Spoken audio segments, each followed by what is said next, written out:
Hi, everyone, and thanks again for joining us this morning. And we're going to be starting up our panel on best practices and partnerships.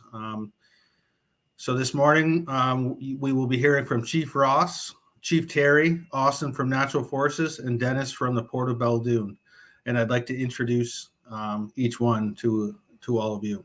Chief Ross Perley has been an elected leader of the Neqotkuk First Nation for over a decade. Chief Perley is committed to building safe, healthy, and sustainable communities using progressive public policy, economic development, and renewable energies.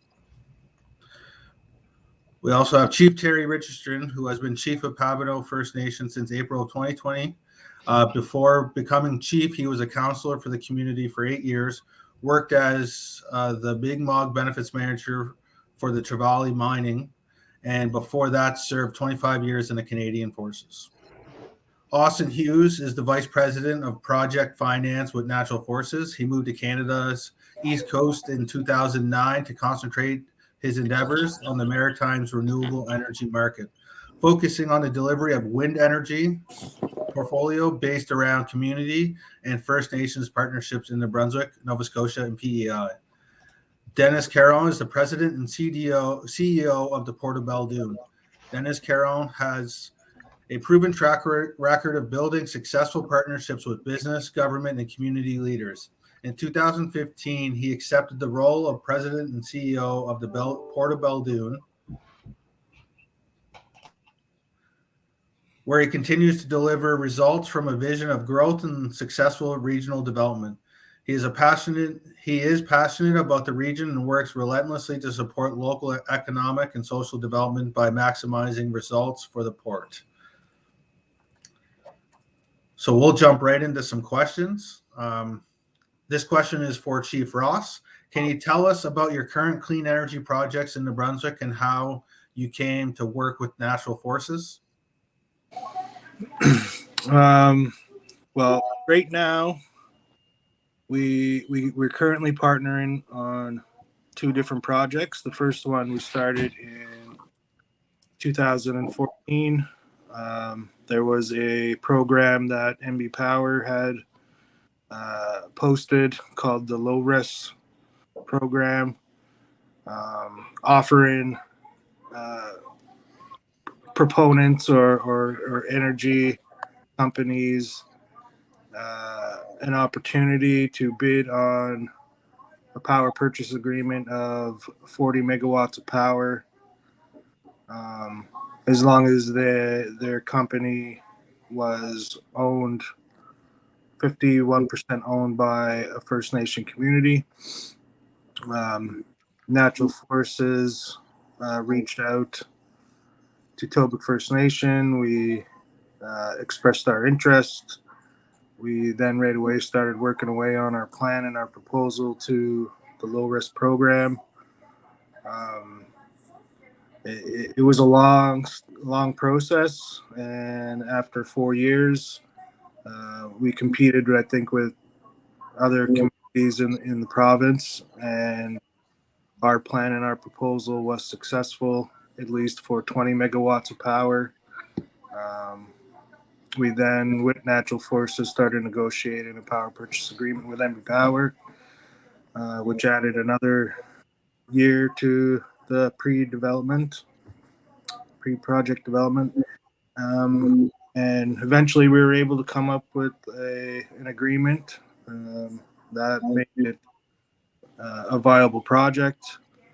We signed our power purchase agreement and went through all the licensing, which was another process because some of the licensing changed on us, which delayed it again. But eventually we managed to jump through all the hoops to get all our licensing. And then we started construction, and it's located in Neqotkuk, New Brunswick, which is East 6. And in our language, that means Little Rock. Kind of a connection there that we didn't originally know about. Right now, we're currently operational. All turbines are operational, and and we're making some revenue back to the community. Awesome. Will you and Chief Ross? This question is for Austen, and I guess it's just, is there anything you'd like to add to Chief Ross's response, or perhaps you could tell us about how you first connected with the community of Neqotkuk? Yeah, so I think, thanks, Chief Ross. It's certainly been a pleasure working with yourself and your council and the community. And maybe if I just kind of look at maybe what happened before low res, because I think, and I touched on this yesterday, in that I think we've been working with Tariq for, I would say, the best part of 8 or 9 years now, I would think. A number of years, certainly before low res was contemplated by MB Power and the MB government. But I think, how did we get to a point where we were able to provide this partnership and bid for the Richardson project? So I think initially it just started with a very early partner engagement, starting an initial dialogue, introducing natural forces, understanding more about Tariq First Nation. That may have been 6 to 9 months of just kind of slow burn dialogue. We would then move into working towards an NDA, followed by a memorandum of understanding. That would really kind of create the roadmap for where we would like to go in terms of building out a project and partnership. I think once we had the MOU established, we would then look to negotiate the partnership agreements, which typically would be a limited partnership agreement and a shareholders agreement. The limited partnership agreement would really lay out how the partners would work together, how the equity would flow, how the units are structured, and then the shareholders agreement would include the higher level information, including a benefits agreement between the parties. Once we have those documents in place, that's really when, around the same time, we'd be looking to engage in the low res program, which Chief Ross mentioned, which was a competitive RFP. I think there were 19 or 20 submissions into that initial program, of which we were one of 2 winners. And then once we had the PPA secured, we then move into the project development, the financing, the construction, and then we would look forward to the operational phase, which is where all of the hard work is kind of returned by way of the long-term stable cash flow. So I think it's quite a long process, I think, to establish these long-lasting relationships from, again, long before the low res program was really up and running. So certainly very proud to be part of the project. And now, as Chief says, we've got a 20 megawatt wind farm that's going to be running out for years and years.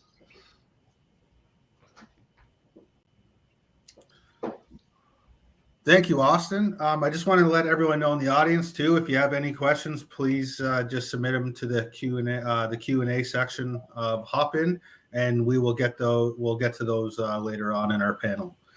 The next question is for your Chief Terry, and we'd like to see if you could tell us about your partnerships that you have with the Port of Belledune, how it came to be, and how you see it's going to benefit your community.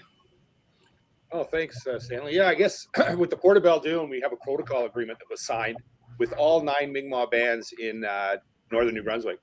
So, it's very important. The protocol agreement, basically what had happened is there was a situation that arose in regards to a development that was happening, and the consultation process didn't really take place, which, with the province of New Brunswick, unfortunately, it didn't follow through. And so it ended up with the project sort of hitting ended up in litigation. The project fell through. So, the importance of, we were fortunate with the Port of Belledune and the CEO at the time, and who's on the line now, Denis, realized that there had to be something in place that would ensure that consultation with First Nations. And this just goes to show sometimes that, the proponent takes more of a step than the government does sometimes. And I'm not saying the government's, the responsibility is totally on government, but, sometimes the proponent has to take that initial lead. And in this case, that's what the Port of Belledune did, being that the government was not doing that. The port stepped forward and they said, okay, how can we ensure that we get First Nation involvement and agreement with development at the port. So Denis at the time, this was a few years ago, before my time as chief, came up with a protocol agreement that all 9 bands within northern New Brunswick, the Mi'kmaq bands, signed on as an agreement with the protocol signed with the Port of Belledune. Now, how does this protocol help First Nations? Well, because as development happens at the port, we're informed of the development. We're part of that development. So we're actually sitting at the table as a partner. Partnership is the key to success. And us as a partner with the Port of Belledune is enabling us to do that. So now we're sitting at the table, and what can happen now is this, we have this big vision. There's this vision for northern New Brunswick that Denis will, I don't want to steal his thunder, he'll be describing it shortly, that I believe green energy is the future. And we are poised in New Brunswick to be a leader in green energy. When we look at hydrogen, carbon capture, I'm not only looking at the renewables of wind, solar, and hydro, but they have a place to play in that as well, because you need green energy to produce green energy. So there's a synergy that can be there, and that's what's exciting about this. And for First Nations, equity. It's nice jobs. It's nice to have contract opportunities. Those are standard, but equity in projects is where the key to success for First Nations is, because then we're part owners of that, and we're actually able to be really. It becomes an economic driver. I'm sure Chief Ross can attest to the fact, that revenue that's achieved gives opportunities for his First Nation to address, and it's the same with us. We have a wind project as well. It gives us the opportunity to address the shortfalls that we have from government. We all know that we're underfunded in First Nations. So this gives us an opportunity to become an economic player at the table. And that's what's so exciting about the Port of Belledune right now, is I see this as a future opportunity for First Nations in our region to actually become a player on the green energy field. And, we need a port to export. You've got a deep sea port. You've got a great opportunity to utilize this facility. And now it's just to get government, I think the federal government is excited. We all know what's happening in Ukraine right now. In Europe in general, we see, with Germany, the dependency was on wind. We see now, because when the wind doesn't blow, there's no storage yet. We're getting there, but we need that storage capability with when we talk about natural energy builders like wind, solar, and hydro. But hydrogen, carbon capture, those are the future projects that are there. And Germany has shown a big interest in that, because they want to get away from the natural gas aspect. I mean, they're reliant on Russia right now. And we see what's happening there, that they can't take a hard stance really of imposing restrictions because of the war in Ukraine, so the global aspect is changing, and it's causing a necessity for more green energy technology to come forward. And that's what's exciting. And us as First Nations, we have the opportunity to be at the forefront, and it fits right in our realm as First Nations, stewards of the land. Green energy. I mean, it's a win-win. So we're excited in northern New Brunswick. We believe with the Port of Belledune, we have a great opportunity, and it's going to be beneficial for all of our First Nations. Well, all in Chief Terry. Next question is for Denis. Can you share a bit more of what is happening at the Port of Belledune and why you believe partnerships with the community of Pabineau is important? Thank you, Stan, and thanks Chief Terry and Ross and Austen for being on the same panel today. For us, and I think Chief Terry mentioned the situation that occurred. So I guess my background before coming here was with the provincial government. I actually retired as Deputy Minister of Economic Development, but I was also Deputy Minister of Environment. And when I retired back in 2015, I came back to the North Shore, to northern New Brunswick, my home region, and really thought of, when the position was offered to me to really use this port as a catalyst, for economic development, not only just for us at the port, or not only for, northern New Brunswick, but for everybody, including the right holders. So I use that situation to say, how could we, begin a process of really building and developing the port together, using all of the infrastructure that we have here, the lands, access to global markets, et cetera, and really looking at a comprehensive integrated strategy going forward. A couple challenges before the Green Energy Hub really was developed occurred. One was the smelter, which Glencore operated up until 2019. It closed and essentially put about 450 people out of work, including the indirect people that were working there. In addition to that, we have a coal-fired plant here that NB Power operates. It's a 480 megawatt station that the port brings in coal, literally from around the world, and to feed the power plant. And the federal government sent a strong signal that beyond 2030, there'd be no more coal used here in Canada. So once again, that really provided not only a threat, but we thought an opportunity. And it was kind of interesting because we're actually the largest exporter of industrial wood pellets to the UK and other markets in Europe. So we have 27 different types of products here at the port. They're primarily in dry bulk and liquid bulk. And our primary market is Europe. So essentially, most of the products we import or export go to Europe. But I found that extremely interesting that we were using kind of our resource to export that resource over to Europe. It was good business for us at the port. But we could be using that same resource, to generate clean energy here in New Brunswick. So that's really where it started for me to say, well, what else can we do? And as a result of the federal decision, essentially to eliminate the use of coal, the federal government provided us with quite a bit of money, about $1.5 million, to look at a long-term strategy. And that money was from what's called the Coal Transition Fund. So on one hand, we looked at how we could diversify what we're doing, not only here at the port, but in the region. And as we were into it, we came across really the notion of energy and clean energy and the future.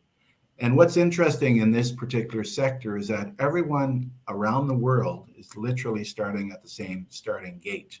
So sometimes here in northern New Brunswick, we believe that we're behind the 8 ball, that we have challenges that are insurmountable.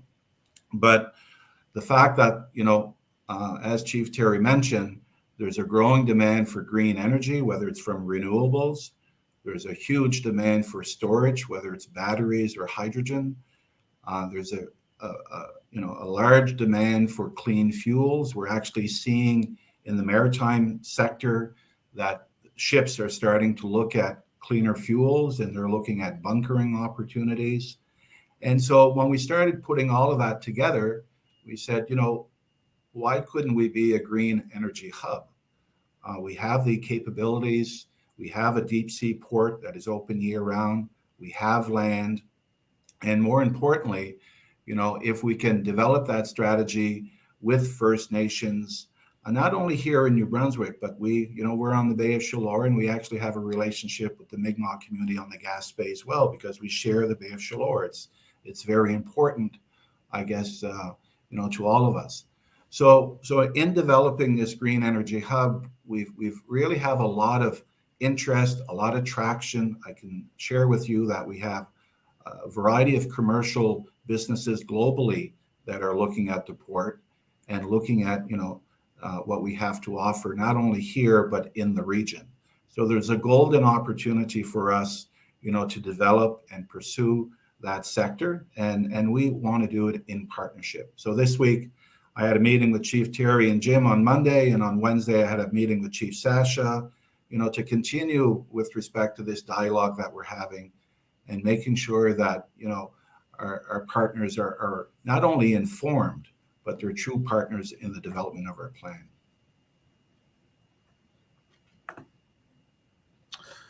Thank you, Denis. This question is for everyone on the panel, and this question is coming from the audience. What are the key principles for a successful partnership, and what is the best way to go about it?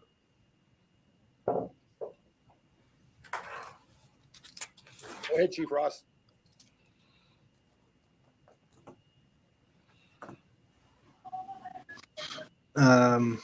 Key principles.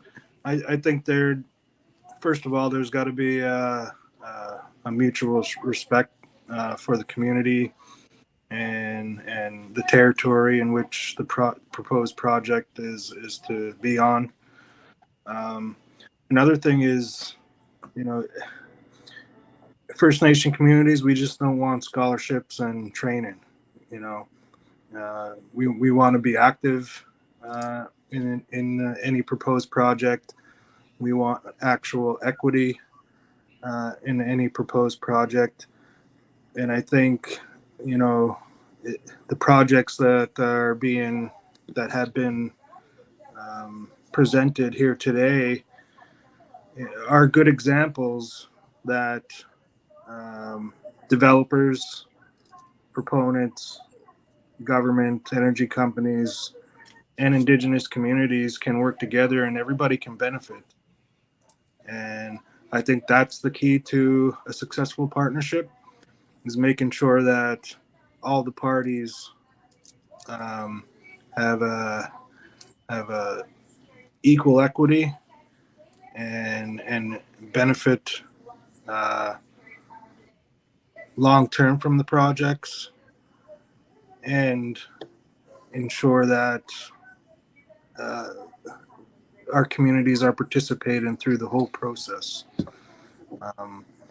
And that gives communities a chance to learn, and the equity gives us a long-term stake, a revenue back to the community, so we can provide programs that aren't funded by federal and provincial governments. Most communities are in that position where we don't get funding for our elders, we don't get funding for youth and recreation, we don't get adequate funding for housing, roads and infrastructure. So we have to come up with ways and revenue streams to fill those gaps in our communities. And one of the ways of doing that is taking part in partnerships that bring revenue back. And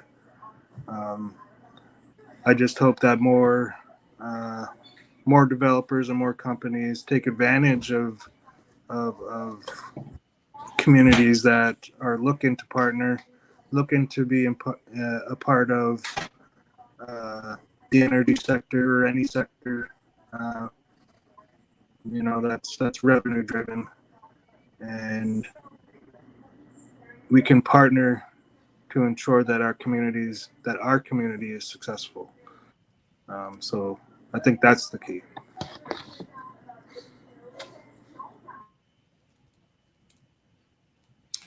I think, as far as I'm concerned, and Chief Ross has indicated a lot of the items that are key and critical.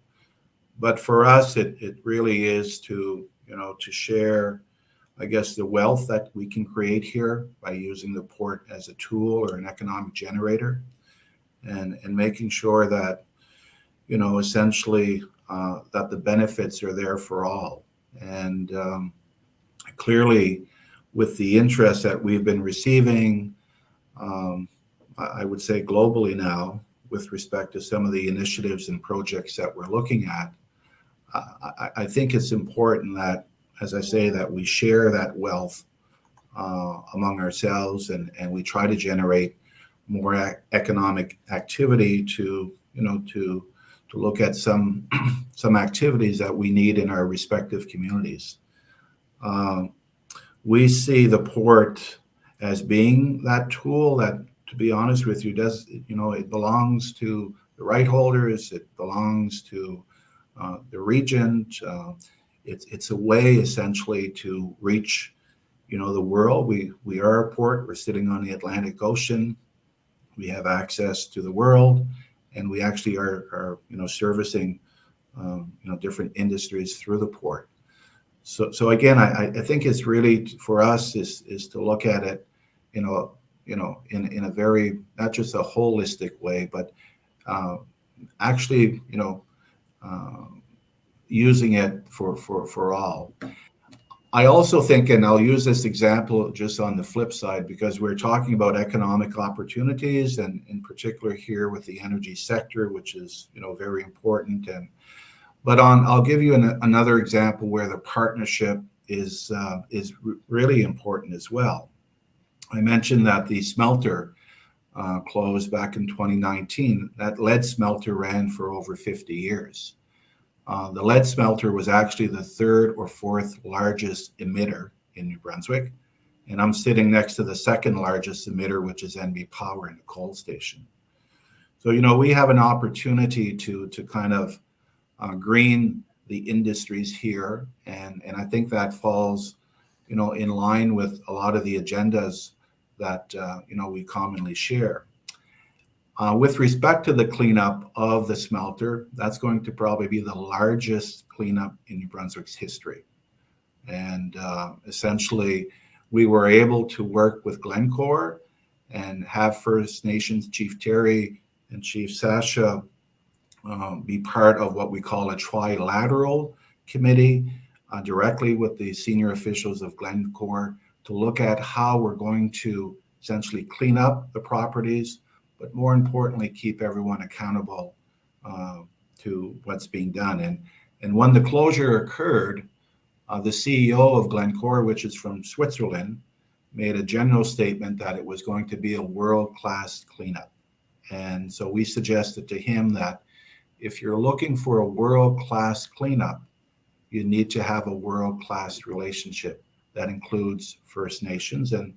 And actually, I believe that this is the first time that Glencore globally, is doing exactly that. So there are other pieces to, the economic activities are really, really important. But at the same time, when we talk about the environment, when we talk about making sure that there's a positive legacy after these huge companies leave, that we can use some of those assets for future development, it's critical that in our case, that, the communities of Pabineau and Eel River Bar were part of that process.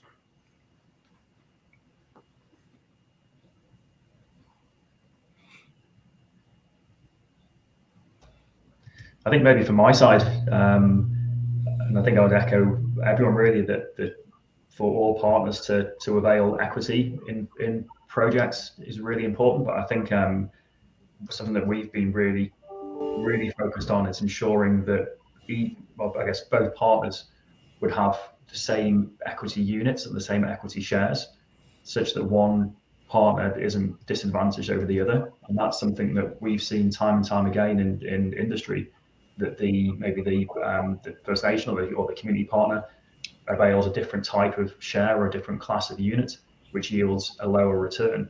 So what we've done as an organisation is always made sure that the same class or share that Natural Resources would avail would be the same one that Pabineau or Toby would avail. And that ensures this true, transparent equity partnership that I'm sure the chiefs on the session today have heard us say hundreds of times. It's so important to Natural Resources that we're on an even footing, because these relationships last 25 to 30 years based on the term of the power contract you would have with the utility. And if you start off on an unequal footing, there's no way we're going to last as good partners for generations to come. There's no way that we're going to do additional projects together, because we've started off on the wrong foot. So to make sure that we start as equal partners, I think is one of the reasons why we've perhaps been so successful in the Maritimes. And I think as well, just understanding each partner's objectives to make sure that we go into the partnership in a way that is going to work for the partners. We know out west we have partnerships with First Nations that only wanted a 15% equity stake. We've got other partners that want an 85% equity stake. So we're very cognizant to just understanding what the different partners are looking for in the partnership and making sure that we're aligned, because certainly in our line of work, when we're going to be kind of joined at the hip for the entire term of the PPA, it's just so important to make sure that everyone's happy from day one. Yeah, if I would add anything to what has already been said, it would be honesty is key. I would rather have a proponent tell me that it's not doable. No, we can't do that. This is what we can do. I would rather hear that, and then let's work on that and see what we can go. And an early engagement. If you're, don't wait to engage the First Nations. Engage them right from the thought of the project. I mean, that's the key, right? You're coming into our traditional territories. So, you know, come in and let's talk right away. And then you've got that early engagement. So that helps with your success. You know, when you look at the green energy opportunities that are going to be out there, I mean, you know, First Nations, it's a fit for us. It fits into our realm of who we are as a people. So, I mean, as stewards of the land, it's a no-brainer for us to be involved in these projects. So it's important that you engage us. And you know, it's great when you have the right, you know, as a First Nation, you know, and I'm sure Chief Ross and other leaders can tell you that you engage a lot of what I call snake oil salesmen. You know, they're coming and they're having an idea, and you've got to weed that out. You've got to work out those, you know, those details, because some projects are doable and some may not be. Some might have more barriers and others may not. And it's a question of how is it possible to break those barriers down? That's where engaging the First Nations, we'll be able to tell you that, you know, and if we're supportive of a project. I mean, excuse me, Elda Cecilia Brooks mentioned a project earlier when they Swin had come in about fracking. You know, the process that was done there was terrible. The engagement process was terrible. You know, they should have been out in the communities, and then they just took a stance that, well, we don't really have to engage. Well, you do have to engage. You're on the traditional unceded, unsurrendered territories of the Mi'kmaq, the Wolastoqey, and the Passamaquoddy people. So you have to engage the First Nations people in your development, and it makes for a better relationship. And at the end of the day, you know, Denis made a good point. First Nations are not myopic.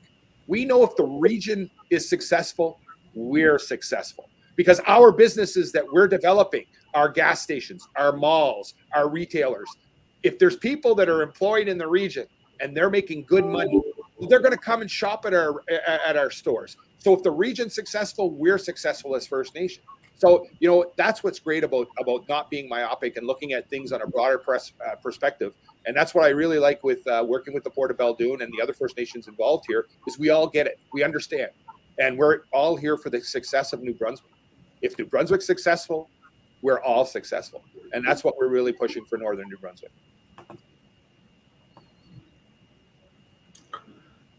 Well, thanks, everyone. We just have, we have until 10:15 for this panel. I think we could have used a bit more time, but we can work with that. The next question is for Chief Terry and Chief Ross.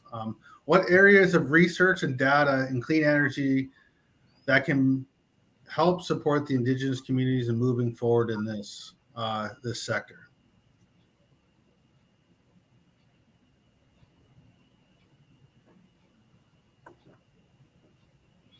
I can go first if you want, Chief Ross. That's okay. Yeah. So I guess, you know, there's all kinds of green energy development out there, and it's weeding through it, finding out what fits. I mean, you know, it's location for First Nations. Obviously, you know, some First Nations, and we know that many First Nations are location challenged. You know, we didn't pick our land base, right? We were put on reservations. We were put into these First Nation communities. So many of us are challenged by our location. So we have to work with that as a barrier we have within our First Nations.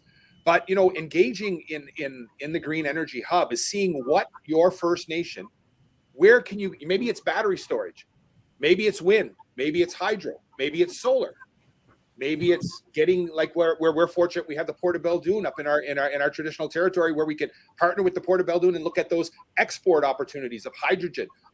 You know, Denis talked about carbon capture with clean fuel. That's going to be, you know, when you look at, we're opening up a new shipping lane up through the north and across. That's what they're talking about. Do we want, you know, a diesel ship going up there with a diesel spill who hits ice, and all of a sudden you have a major disaster in the north? Well, these cleaner fuels, they sort of alleviate, you know, they de-escalate the risk. And that's what's really important, is as we look at this new clean fuel, what do we need? How do we develop?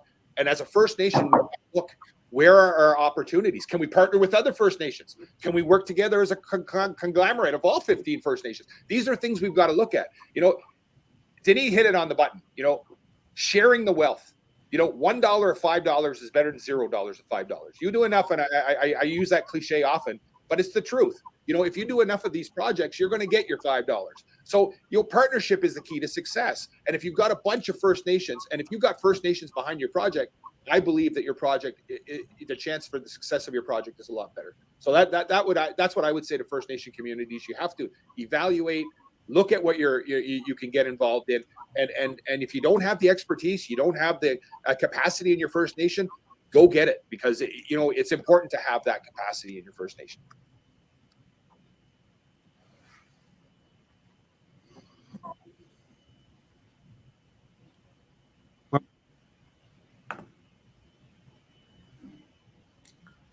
Chief Ross, you cut out there a little bit, so I think you might just need to repeat your question. No, my question. What was the question? Okay, yeah, you kind of cut out, so I couldn't hear that. My apologies. The question is, what are the areas of research and data in clean energy that can help support our Indigenous communities in moving forward in this sector? All right. So I guess if you're talking about the energy sector or the clean energy sector, you have to research how much watt hour worth, how much megawatt, how much, what is a megawatt, those types of things. We have advantage of Google and now, so everybody has research at their fingertips or in their pocket. Do a little bit of your own research. Reach out to other First Nation communities that are in the sector. They're across the country. There's across the country who are willing to experiences with proponents or developing their project. They're willing to share best practices that other communities acquire.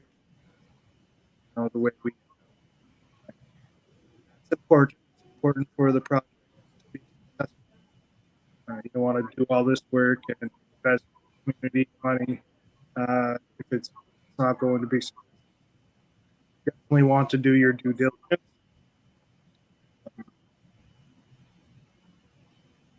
That would be. You may want to some people within the community, wind or solar panels or whatever nuclear power, whatever the proposal.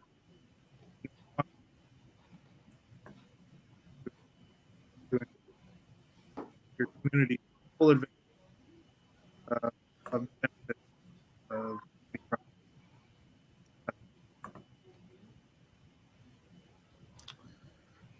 Thank Chief Ross, and thanks Chief Terry.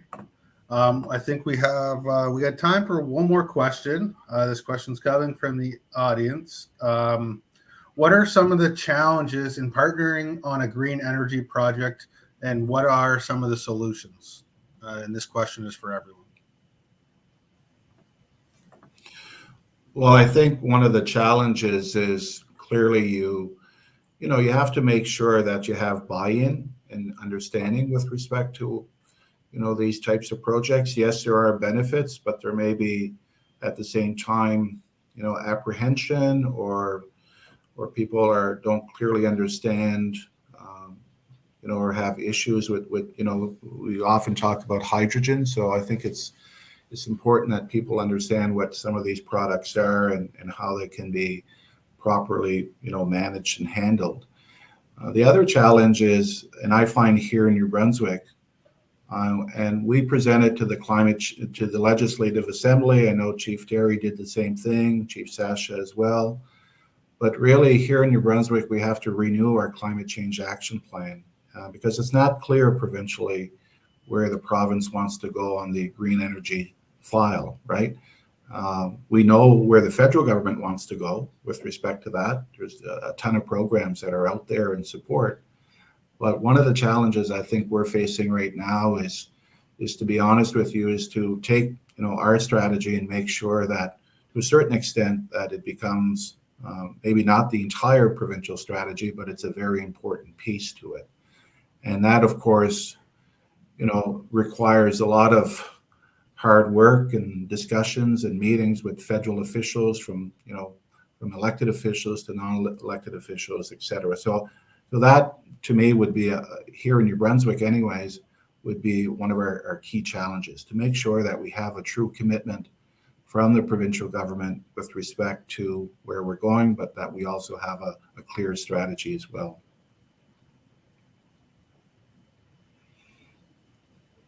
I think maybe perhaps from my side, from a generation perspective, energy is legislated provincially.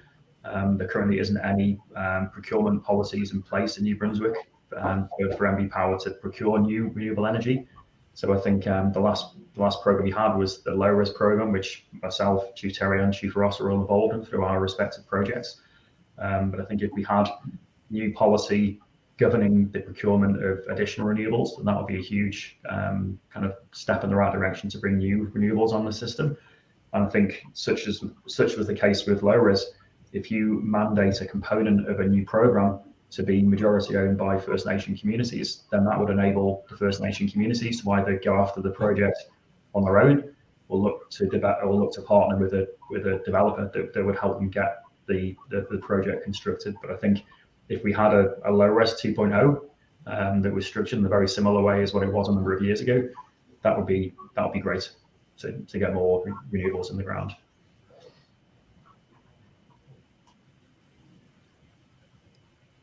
I guess from the perspective of MB Power is a Crown corporation.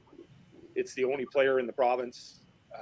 It's difficult. Obviously, you have other provinces where there's more than you have the ability to pick your power player. But I mean, that's a downfall. But it's also an upfall in the sense that our rates in New Brunswick are a lot lower than other provinces. Purchase power agreement has been talked about here. MB Power only can take so much power on the grid. What are you going to do with all that excess power? So that's why I think changes to the Electricity Act are something that could be looked at from New Brunswick, from the provincial government side, to allow more of a mini grid. We talk about mini grids, an ability to develop a mini grid. Therefore, developers can come in and they're selling that power to a proponent. But MB Power is only utilizing their you pay maybe a fee for transmission instead of development, because we all know that MB Power it's expensive to develop, and that's why you've got you've got proponents such as Natural Forces come in that we were able to develop and it's not a cost, but they're buying the power from you. So I think there's some problems in that area. Obviously with the Atlantic Loop and the talk about all that kind of stuff coming up, maybe it'll give an opportunity for more development of wind and natural and the renewables onto the grid. But overall, I think it's we've got to work together. We got to get away from that silo aspect in the federal. I mean, I know there's politics that play. You got liberals, conservatives, but there's some things we've just got to put politics aside, and we've got to look at what's the best benefit for the province of New Brunswick. What's going to benefit the province of New Brunswick? Let's put the politics aside, and let's do what's best for the province. So I think that's one of the downfalls I see often that we run into. And First Nations, we want to be part of it. We don't. If you've got buy-in of First Nations, to me that's a big plus. But include us in it, and that's key. And we've been fortunate. Most proponents see that, and we're going down that road. So I guess for me, those are some of the downfalls and problems we run into. Yeah. The big challenge.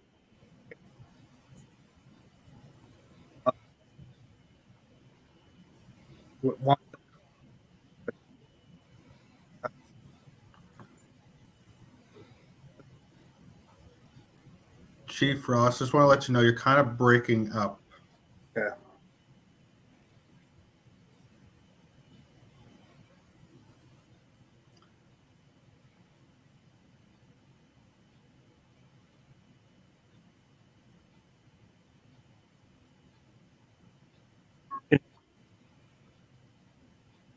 maybe if you wanted to turn off your video and then and just respond, I think that might help with the lag a little bit.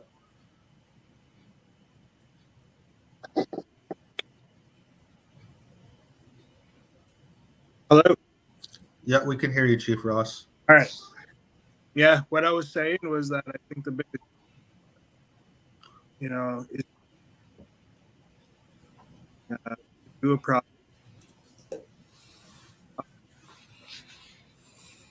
Our project around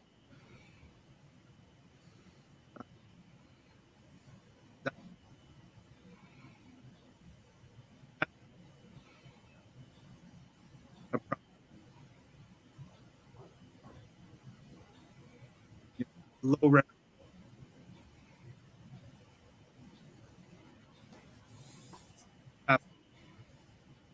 And you imagine the project wasn't that first green projects in the province, like real solution. That's that. So low risk selected 2 projects, but there were 16 were unsuccessful. Didn't get like cities, it's the equity, the money, but the program, the federal program, first authority, that helped, uh,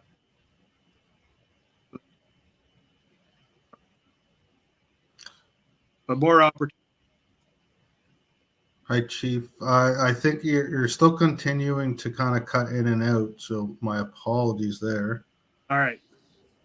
My apologies. I just want to let you know I don't think we're hearing too well, but so I apologize for kind of for that.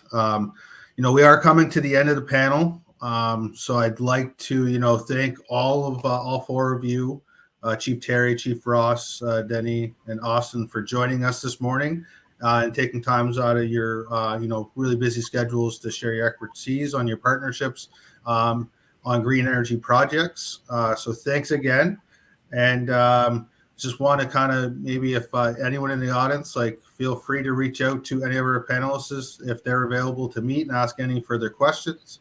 But yeah, so thanks again, and hopefully we'll have some more questions from the audience and some networking opportunities. So thanks again, and we'll be moving on here shortly on our next keynote presentation.